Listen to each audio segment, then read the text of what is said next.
Hello, thanks for watching. So it's been a little more than a month that I've had this guitar up and running, and I've been playing it pretty much every day. It's been my go-to guitar. It does have a couple of problems though that I think I can fix with the next design. So both problems, well, there are three problems, but two of them specifically are related to where the body seam is, where the pieces come together. Right down the middle, there's a body seam. Now, up here where the neck connects, the surface that the neck goes up to, they're not perfectly lined up. One side is actually a little higher than the other, and it's hard to see here, but it results in a slight gap on one side between the neck and the body.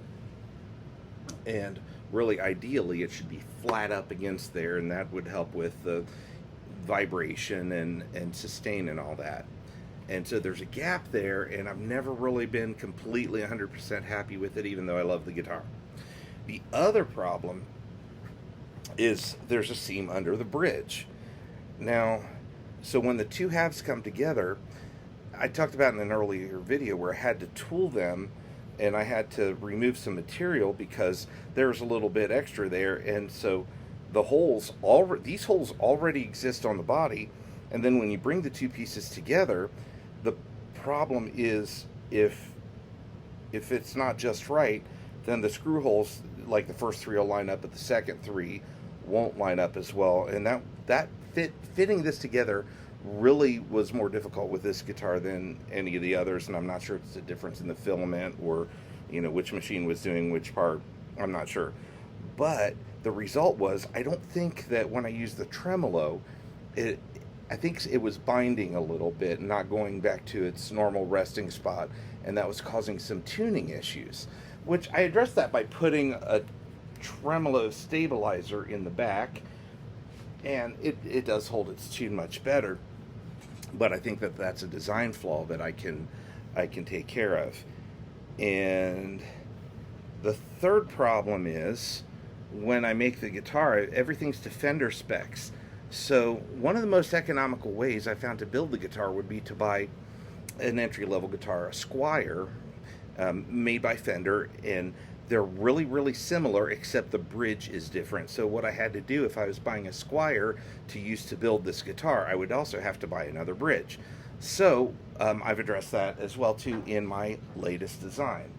So I went from a 6-piece model to a 7-piece. There's 6 here. The 7th one is still printing. It'll be done tonight. So what I did, because I was able to make it in 7 pieces, that means there's no seam down the middle, so there's no seam so for the neck, so the neck heel can fit nice and flat against that surface, and on this piece, the bridge can fit nice and flat on that in one piece. I don't have to fool with it. All I have to do is get it to fit together.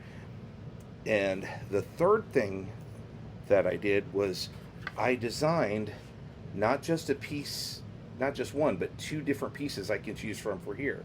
So I'll choose version A if I'm doing a Fender build, and version B if I'm doing a Squire build. Well, with this one I'm going to do a Squire build, and that's what I do with these when they're multicolored. That's usually, it's a matter of, okay, this is a prototype. I'm testing the body, and I'm not going to invest a whole lot of money in it. I'll just put it together with a Squire. So I'll be able to start on that soon. So I knew ahead of time I was going to buy a Squire for that, so that's why I printed it, but I didn't actually land the Squire until this morning. I've got a really nice Squire here that'll do the job. And what I mean by it's really nice, okay, there's certain things I look for in Squires. One of them, I'm looking for sealed tuners. I don't like open tuners. If I buy one with open tuners, I'm not going to put them on a guitar that I build. So I'd rather just find one that already has those. Also, this thing looks like it's hardly been played. There is not a scratch on it. It still has the tremolo arm, which is unusual, at least in the ones that I've found, to still have that.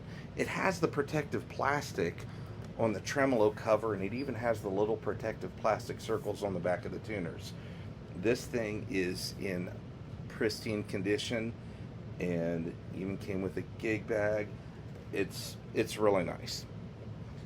And so what I did with the last one is here's a tip.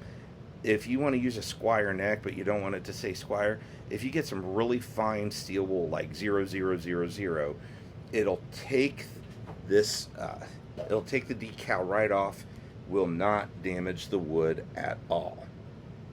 So, I know what I'm going to be working on this weekend. So, hey, stay tuned, and hopefully within a week or so, then I'll have another one to show you. But I've got a lot of work to do to this yet. I haven't really, you know, deburred it, and I also need to line the cavities with the copper tape, and that cuts down on electrical interference. And so, I mean, even though it looks like it's about ready, it's really not. It has a lot of work to go. But hey, this is what I enjoy doing with my time, so that works out really well for me. Anyway, I'm having fun here building guitars. Thanks for watching. Have a great day.